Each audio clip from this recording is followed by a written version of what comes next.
Morning everyone. Magandang umaga po sa lahat.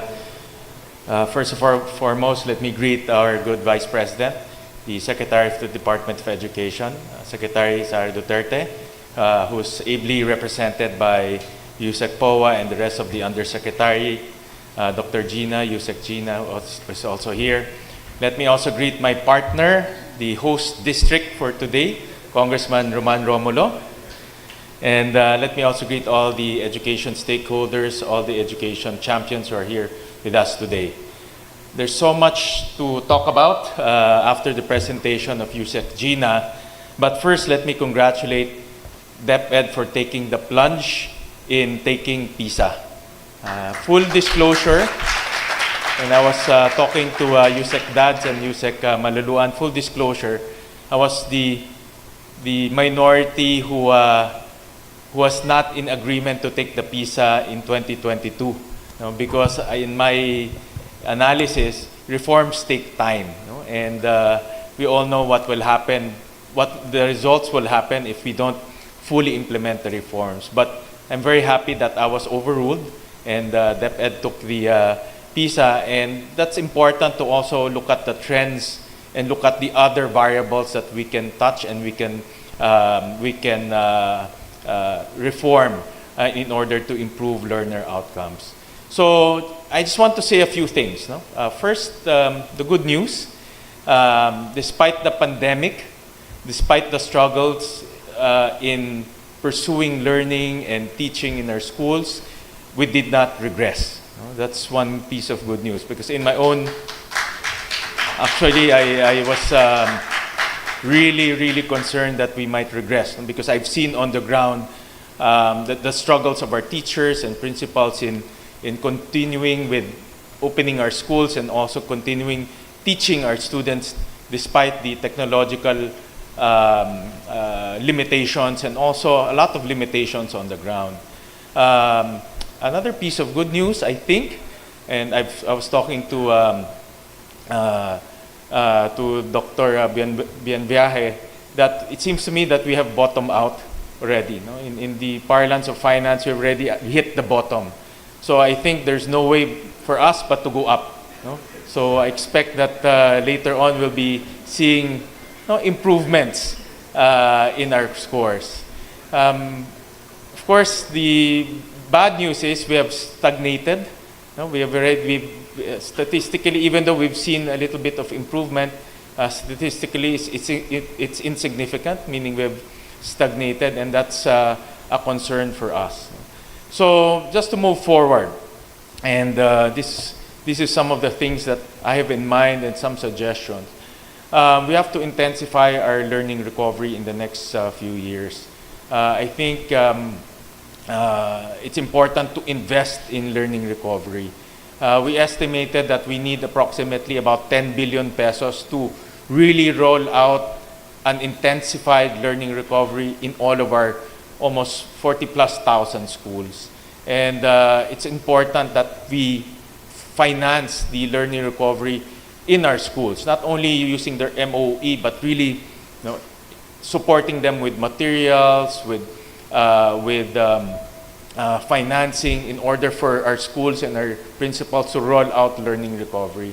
In the 2024 budget, I've seen that DepEd programmed close to about 2.9 billion in terms of learning recovery. So we still need to source about 7 billion to fully intensify the learning recovery.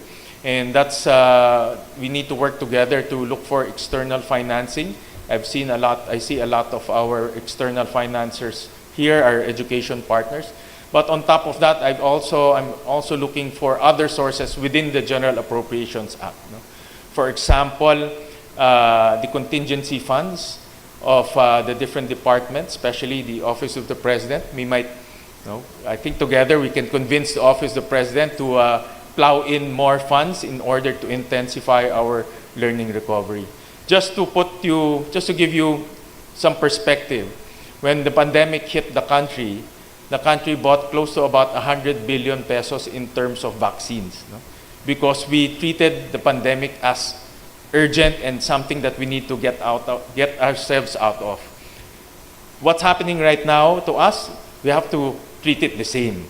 meaning we have to spend a lot of funds in order to intensify our programs so that we can get ourselves out of this education crisis. So it's important to spend a lot of funds in order to intensify our programs. So to end, let me express my full support. Let me express my unwavering support to the Department of Education. I know that you have already started major reforms such as the curriculum, the Matatag curriculum that is being rolled out. There are other things that we can still implement and push. For example, the Excellence in Teacher Education Law, which Congressman Roman and I worked very, very hard, and also Dr. Jeannie Hoxon worked very, very hard to put this together. That's a low-hanging fruit, in my opinion, that we should activate in order to further push for reforms. But I would like to, again, express my full support to DepEd's ongoing reforms. Let's not be discouraged with the results, because what's encouraging is we know the problem, we acknowledge the problem, and we are doing something to address this issue. And I've seen that we're already putting the building blocks in order to improve learner outcomes, hopefully in the next few PISAs or the next few large-scale assessments. So again, you have my support, and let's work together in order to improve learner outcomes and to improve our education system. Maraming salamat po. Thank you. Thank you, Senator Gatchalian, for your support to the Department of Education. We are also honored to be joined by the chairperson of the Committee on Basic Education in the Congress. Let us all welcome Congressman Romulo as he delivers his message of support to the department. Well, magandang umaga po sa ating lahat, kay Vice President Sara, Secretary of Education, sa buong DepEd family po natin, kay Senator Sherwin Gatchalian and the whole Senate Education Committee staff who also worked so hard even during the pandemic po, and all other education stakeholders present here this morning. Alam po ninyo, sa totoo lang, it's always a matter of perspective. When I was advised yesterday that the results would come out, and then the results were forwarded to me immediately, binasa ko naman po yung graphs. In fact, I did not need what Yusek Gina was mentioning because I read the graphs. And based on my perspective, in fact, hindi ba dapat natutuwa tayo ngayon? Hindi ba we should be celebrating? Bakit? Una, nabanggit na ng lahat, may pandemic. Pangalawa, please Google or take a look. Lahat na lang ng survey firms, lahat na may opinion, lahat ng gumawa ng studies, lahat sinabi, kawawa ang Pilipinas, longest lockdown, ang mangyayari dyan, yung learning loss nila, napakalaki. Tama po yun. May nagsabi sa akin, sa isang text sa akin kanina umaga, hindi, Congressman, yung learning loss, yung re-refer nila doon, learning loss nung yung CPLM exam, yung grades 1 to 3. But reading comprehension is age appropriate. Meaning, kung naapektuhan yung 10-year-old, dapat naapektuhan yung 15 years old. We held the line. During the pandemic, when classes were practically online, many students did not have technology. Many did not even know how to use technology. We held the line. With the exception of science, insignificant as some people may want to portray it, there was an increase in reading comprehension, there was an increase in mathematics, science, insignificant yung pagbabawas doon. So again, dapat nga natutuwa tayo, we held the line compared to other countries. The sacrifices of the teaching and non-teaching personnel during the pandemic. Sinabi natin sa teaching and non-teaching personnel noon, huwag kayong pumasok. Hindi natin alam kung anong pandemic. But March 2020, when we declared walang pwedeng pumasok, walang pwedeng lumabas ng bahay, except, of course, in doctors, nurses, our teaching and non-teaching personnel, they went to the schools. DepEd family, nandito rin ang DepEd family. They went to this main office. Pero despite all the efforts, Lahat ng ginawa, batikos kaliwa, batikos kanan, lahat na lang parang hindi tama. But this results proves that the DepEd, the education stakeholders, held the line during the time, and here we are now. As Senator Sherwin said, we can now look forward because reforms, which, ano pa po ba yung reform na na-institute after the first PISA test? There was only one reform. Diba, Yusek Dads? That reform was reducing the number of competencies from 15,000 plus to a little more than 5,000. That was what the most essential learning competencies. Yan yung ginawa ni Secretary Briones at that time.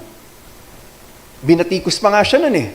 Pero we see, it works now. But now, we have a matatag curriculum, we have catch-up Fridays, and we have many reforms in the pipeline.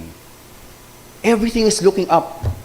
So we have all the reasons to smile and to be confident that we are on our way, we are on our way towards that right direction. Ang kailangan lang, tulong-tulong, we become critics of one another, but at the end of the day, sabi nga, isa lang naman ang sabi ni VP Sara kanina, isa lang naman ang patutunguhan natin lahat eh.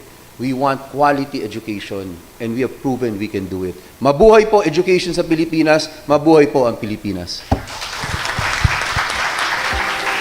Thank you, Congressman Romulo, for the inspiration and for expressing your support to the call to action of the Department of Education.